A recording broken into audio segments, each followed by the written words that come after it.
ಇದು ಬಂದು ಎಕ್ಸ್ಪಲ್ಸ್ 200 2V converted into 4V engine bike. ಇದು 2Vಯಿಂದ 4V ಕನ್ವರ್ಟ್ ಮಾಡಿದ್ರೆ ಏನೇನು ಮೇಯ್ನ್ಲಿ ಚೇಂಜ್ ಮಾಡಿಸ್ಬೇಕಾಗುತ್ತೆ ಅಂತಂದರೆ ಏನೇನು ಕಾಂಪ್ಲಿಕೇಶನ್ಸ್ ಆಯಿತು ಅಂತ ಹೇಳ್ಬಿಟ್ಟು ಹೇಳ್ತೀನಿ ನೋಡಿ. ಟೈಮಿಂಗ್ ಚೈನ್ ಕಿಟ್ ಒಂದು ಬರುತ್ತೆ, ಅದೊಂದು ಚೇಂಜ್ ಮಾಡಬೇಕಾಗುತ್ತೆ.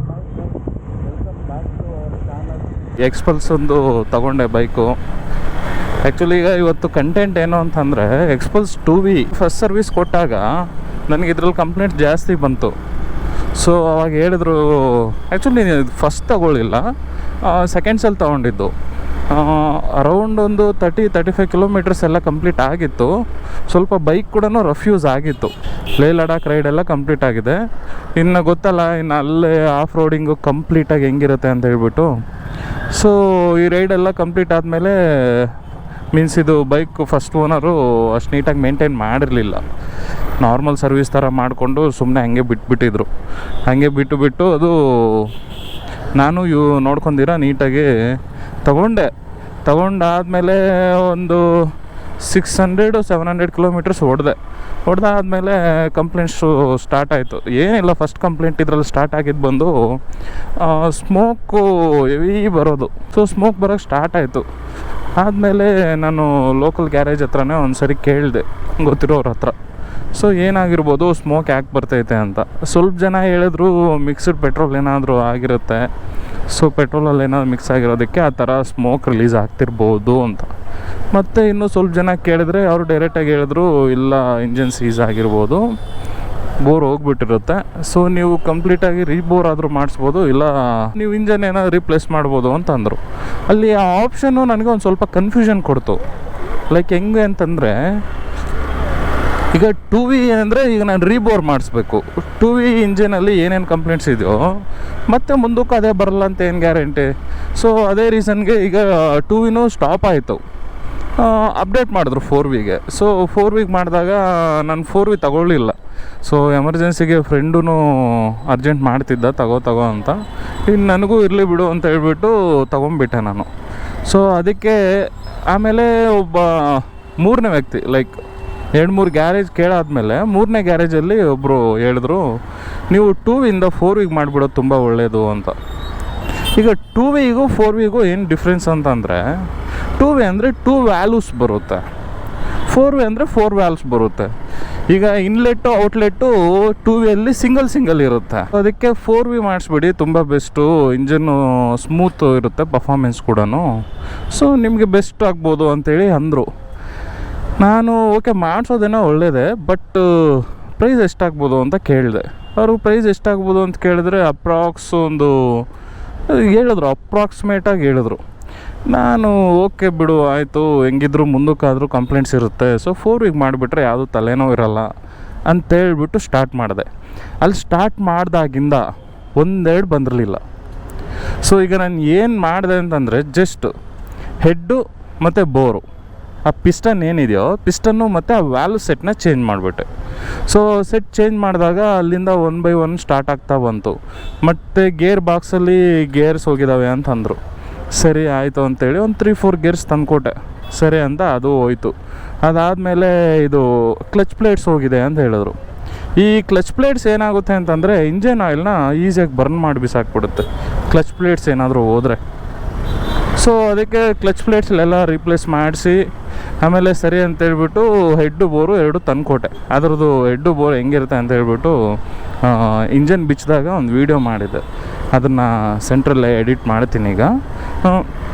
ಸೊ ಮಾಡಿದಾಗಿದೆ ಓವರ್ ಆಲ್ ಎಷ್ಟು ಚಾರ್ಜಸ್ ತಗೊಂತು ಅಂತಂದರೆ, ನನಗೆ ಒಂದು ಅಪ್ ಟು 37 ಗಂಟೆ ತಗೊಂತು ಜನರಲ್ ಸರ್ವೀಸು ಪ್ಲಸ್ 2Vಯಿಂದ 4Vಗೆ ಕನ್ವರ್ಟ್ ಮಾಡಿದ್ದು.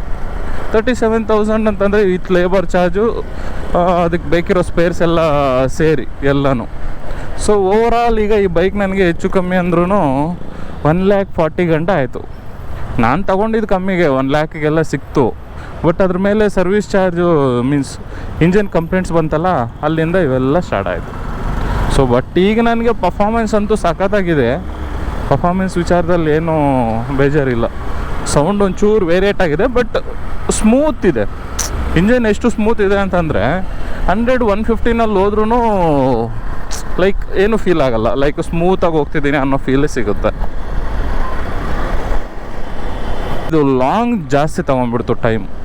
ಈ ಇಂಜನ್ ಸ್ಪೇರ್ಸ್ ಇದಾವಲ್ಲ, ತಂದುಕೊಟ್ಟಾಗ ಒಂದೊಂದೇ ಕಂಪ್ಲೇಂಟ್ಸ್ ರೈಸ್ ಆಯಿತು ಅನ್ನಲ್ಲ. ಏನೇನು ಗೊತ್ತಾ, ಈಗ ಈ 2Vಗೆ ಏನಿದೆಯೋ ಇವನ್ ಎಕ್ಸಾಸ್ಟರೇ ಸಪೋರ್ಟ್ ಮಾಡಲ್ಲ. ಈ ಎಕ್ಸಾಸ್ಟರ್ ಏನಿದೆಯೋ ಎಕ್ಸಾಸ್ಟರ್ನೇ ರಿಪ್ಲೇಸ್ ಮಾಡಬೇಕಿತ್ತು. 4Vಗೆ ಡಿಫ್ರೆಂಟಾಗಿ ಮೌತ್ ಬರುತ್ತೆ, ಪ್ಲಸ್ ಅದು ಕರ್ವ್ ಎಲ್ಲ ಫುಲ್ ಡಿಫ್ರೆಂಟಾಗಿರುತ್ತೆ. ಬಂದು ಕುತ್ಕೊಳ್ಳೋದಿಲ್ಲ 2Vದೇನಾದರೂ 4V ಇಂಜನ್ಗೆ ಕೂರಿಸಿದ್ರೆ. ಸೊ ಸರಿ ಅಂತ ಹೇಳ್ಬಿಟ್ಟು ಅದರಲ್ಲೂ ಇನ್ನೊಂದು ಕಾಂಪ್ಲಿಕೇಶನ್ ಸ್ಟಾರ್ಟ್ ಆಯಿತು. ರೀಪ್ಲೇಸ್ ಮಾಡಿಬಿಡೋದು ಬೆಸ್ಟು, ಇಲ್ಲ ಹೆಂಗಿದ್ರು ಮುಂದಕ್ಕೆ ಸೈಲೆನ್ಸರ್ ಚೇಂಜ್ ಮಾಡಿಸೋ ಪ್ಲ್ಯಾನ್ ಇದೆಯಲ್ಲ, ಅದ್ರ ಬದಲು ಈಗಲೇ ನೀನು ಆರಾಮಾಗಿ ಸೈಲೆನ್ಸರ್ನ ರಿಮೂವ್ ಮಾಡಿಸ್ಬಿಟ್ಟು ಮಾಡಿಫೈಡ್ ಸೈಲೆನ್ಸರ್ ನೀನು ತಗೊಂಬಿಡು, ಅಕ್ರೋಪೋವಿಕ್ಕೆ ಬರುತ್ತೆ ಒಂದು 16,000 to 17,000 ಅಂತ ಹೇಳಿದ್ರು. ಆ್ಯಕ್ಚುಲಿ 17,000 ಫುಲ್ ಸೆಟ್ ಬರುತ್ತೆ, ಸಕ್ಕತ್ತಾಗಿರುತ್ತೆ, ಸೌಂಡ್ ಕೂಡ ತುಂಬ ಇಷ್ಟ ಆಯಿತು. ಬಟ್ ನನಗೆ ಈಗಲೇ ಬೇಡ, ಇನ್ನೂ ಸ್ವಲ್ಪ ಟೈಮ್ ಬೇಕು ಅಂತ ಹೇಳ್ಬಿಟ್ಟು ನಾನು ಸುಮ್ಮನೆ ಆದಮೇಲೆ ಅವರು ಈಗ ಇರೋದ್ರಲ್ಲಿ ಏನಾದರೂ ಮಾಡೋಕ್ಕಾಗುತ್ತಾ ಅಂದೆ. ಇಲ್ಲ, ನೀನು 4Vದೇ ತಂದುಕೊಟ್ಬಿಟ್ರೆ ಬೆಸ್ಟು, ಹಾಕ್ಬಿಡ್ತೀನಿ ಅಂತ ಅಂದರು. ಸೊ 4Vದು ಮೀನ್ಸ್ 2Vದಾಗಲಿ 4Vದಾಗಲಿ ನಾರ್ಮಲಿ ಎಕ್ಸಾಸ್ಟರ್ ಎಷ್ಟಿರ್ಬೋದು ಹೇಳಿ? ಎಷ್ಟಿದೆ? 35,000 ಇದೆ. ಸೊ ಈಗ ಏನು ಮಾಡೋದು ಅಂತೇಳಿ ಇನ್ನೂ ತಲೆ ಬಿಸಿ ಆಯಿತು. ಮಾಡೋದೇನೋ ಮಾಡಿದೆ 2Vಯಿಂದ 4Vಗೆ. ಬಟ್ ಇದು ನೋಡಿದ್ರೆ 1 by 1 ಏನೋ ಒಂದು ಕಿರಿಕಿರಿ ಥರ ಸ್ಟಾರ್ಟ್ ಅನ್ನಿಸ್ತೈತಲ್ಲ, ಏನು ಮಾಡಲಿ ಅಂತ. ಆಮೇಲೆ ಅವ್ರಿಗೆ ಸಜೆಷನ್ ಕೇಳಿದೆ, ಬ್ರೋ ಏನು ಮಾಡೋಣ ಅಂತೀರಾ, ಈಗ ಸೈಲೆನ್ಸರ್ ರಿಪ್ಲೇಸ್ಮೆಂಟ್ಗೆಲ್ಲ ಬೇಡ, ತುಂಬ ಕಾಸ್ಟ್ ಆಗುತ್ತೆ, ಹಂಗಂತೇಳಿ ಮಾಡಿಫೈಡ್ ಹಾಕ್ಸೋಕ್ಕೂ ಸದ್ಯಕ್ಕೆ ಬೇಡ ಅಂತ ಅಂದೆ ನಾನು. ಅವರು ಸರಿ ಆಯಿತು, ನಾನೊಂದು ಕೆಲಸ ಮಾಡ್ತೀನಿ, ಆ ಮೌತ್ ಹತ್ರ ಕಟ್ ಮಾಡಿಬಿಟ್ಟು ಸ್ವಲ್ಪ ವೆಲ್ಡ್ ಮಾಡಿಸ್ಬಿಟ್ಟು ಇದು ಮಾಡ್ತೀನಿ ಅಂತ ಅಂದರು. ಆ ವೆಲ್ಡ್ ಮಾಡಿಸಿರೋದು ನಾನು ತೋರಿಸ್ತೀನಿ ಆಮೇಲೆ. ಸೊ ಅದು ವೆಲ್ಡ್ ಮಾಡಿ ಸರಿ ಅಂತೇಳ್ಬಿಟ್ಟು ಮೌತ್ನ ಕನೆಕ್ಟ್ ಮಾಡಿ ಸ್ಟಾರ್ಟ್ ಮಾಡಿ ನೋಡಿದ್ರು, ಸೌಂಡ್ ಅಂದು ಸಕ್ಕ ಸ್ಮೂತಾಗಿತ್ತು. ಅದೊಂದು ಕಾಂಪ್ಲಿಕೇಶನ್ ಕ್ಲಿಯರ್ ಆಯಿತು. ಇನ್ನು ಬಿಟ್ಟರೆ ಬ್ಯಾಕ್ ವೀಲ್ ಸ್ವಲ್ಪ ವಾಬಲ್ ಆಗ್ತಿತ್ತು. ವಾಬಲ್ ಅಂತಂದರೆ ಒಂಥರ ಶೇಕಿಂಗ್, ರೊಟೇಟ್ ಆಗ್ತಿದ್ರೆ ಲೆಫ್ಟ್ ಟು ರೈಟು ಒಂದು ಸ್ವಲ್ಪ ಶೇಕ್ ಆಗೋ ಥರ ಕಾಣಿಸ್ತಿತ್ತು. ಸರಿ ಅಂತೇಳ್ಬಿಟ್ಟು ವೀಲ್ ಬೇರಿಂಗ್ಸ್ ಎಲ್ಲ ತೊಗೊಂಬಂದೆ. ಪ್ಲಸ್ ಆ್ಯಕ್ಚುಲಿ ನಿಮಗೆ ಈ ಹೀರೋ ಕಂಪ್ನಿದು ಜೆನ್ಯೂನ್ ಪಾರ್ಟ್ಸು ಈ ಸಣ್ಣ ಪುಟ್ಟದಿಂದ ದೊಡ್ಡದವರೆಗೂ ನಿಮಗೆ ಬೇಕು ಅಂತಂದರೆ ನೀವು ಲೋಕಲ್ ಗ್ಯಾರೇಜಲ್ಲಿ ಆರ್ಡ್ರ್ ಕೊಡ್ತೀರಾ. ಆರ್ಡ್ರ್ ಕೊಟ್ಟು ಅವರು ಒಂದು 2-3 days ಆದಮೇಲೆ ತಂದು ಕೊಡ್ತಾರೆ. ಒಂದು ಸ್ವಲ್ಪ ಜನ ಸಿಗಲಿಲ್ಲ ಅಂತಲೂ ಇದು ಮಾಡ್ತಾರೆ. ಸೊ ನಾನು ಅದು ತುಂಬ ಫೇಸ್ ಮಾಡಿಬಿಟ್ಟೆ. ಇಂಜನ್ಗೆ ಅದು ಬೇಕಿತ್ತು ಇದು ಬೇಕಿತ್ತು ಅಂತ ಹೇಳ್ಬಿಟ್ಟು ಒಂದು 3 ಡೀಲರ್ಸ್ ಇರ್ತಾರಲ್ಲ, 3 ಜನ ಡೀಲರ್ಸ್ ಹತ್ರ ನಾನು ಆರ್ಡರ್ಸ್ ಎಲ್ಲ ಕೊಡ್ತಿದ್ದೆ. ಅವರು ಒಂದು ಸ್ವಲ್ಪ ತಂದುಕೊಡೋದು, ಇನ್ನು ಉಳ್ಕಿದ್ದೆಲ್ಲ ತುಂಬ ಲೇಟ್ ಮಾಡೋಕ್ಕೆ ಸ್ಟಾರ್ಟ್ ಮಾಡಿದ್ರು. ನನಗೆ ಆಲ್ರೆಡಿ ತುಂಬ ಟೈಮ್ ಆಗ್ತಿದೆ ಅಂತ ಹೇಳ್ಬಿಟ್ಟು ತಲೆ ಕೆಟ್ಟು ಒಂದು ಕೆಲಸ ಮಾಡಿದೆ, ಎನ್ಕ್ವೈರಿ ಮಾಡಿದೆ. ಆ್ಯಕ್ಚುಲಿ ನೆಲಮಂಗಲ ಹತ್ರ ಒಂದು, ಅದರ ನೇಮ್ ನೆನಪು ಬರ್ತಿಲ್ಲ, ಲೊಕೇಶನ್ ನಿಮಗೆ ಮೇಲೆ ಸ್ಕ್ರೀನಲ್ಲಿ ಆ್ಯಡ್ ಮಾಡ್ತೀನಿ. ಅಲ್ಲಿ ಹೋಗಿದ್ರೆ ಪ್ರತಿಯೊಂದು ಐಟಮು ಸಿಗುತ್ತೆ ಬೈಕ್ದು, ಸಣ್ಣ ಪುಟ್ಟದು. ಬಟ್ ನಿಮ್ಗೆ ಅದರಲ್ಲಿ ಇನ್ನೊಂದು ಏನು ಅಂತಂದರೆ, ನೀವು ಅದು ಪಾರ್ಟ್ ನಂಬರ್ ಬರ್ಕೊಂಡು ಹೋಗಬೇಕು. ಪ್ಲಸ್ಸು ಓನ್ಲಿ ಕ್ಯಾಶ್ ಮಾತ್ರ ಅಕ್ಸೆಪ್ಟ್ ಮಾಡ್ತಾರೆ ಅಲ್ಲಿ ಅದೊಂದು ಮೈನ್ ಪ್ರಾಬ್ಲಮ್ ಇದೆ. ಬಟ್ ಓಕೆ, ರೆಸ್ಪಾನ್ಸ್ ಎಲ್ಲ ಚೆನ್ನಾಗಿದೆ. ಬಟ್ ಹೋಗಿದ್ದು ಒಂದು 1/2 hour 1 hour ನಾವು ಕೇಳಿದ ಐಟಮ್ಸ್ನೆಲ್ಲ ಅರೇಂಜ್ ಮಾಡಿ ಕೊಟ್ಬಿಡ್ತಾನೆ. ಒಟ್ಟಲ್ಲಿ ಒಂದು ಬೈಕು ಕೈಗೆ ಬರೋಷ್ಟೊತ್ತಿಗೆ 1 month to ಒಂದು 10 days ಎಕ್ಸ್ಟ್ರಾ ಆಯಿತು.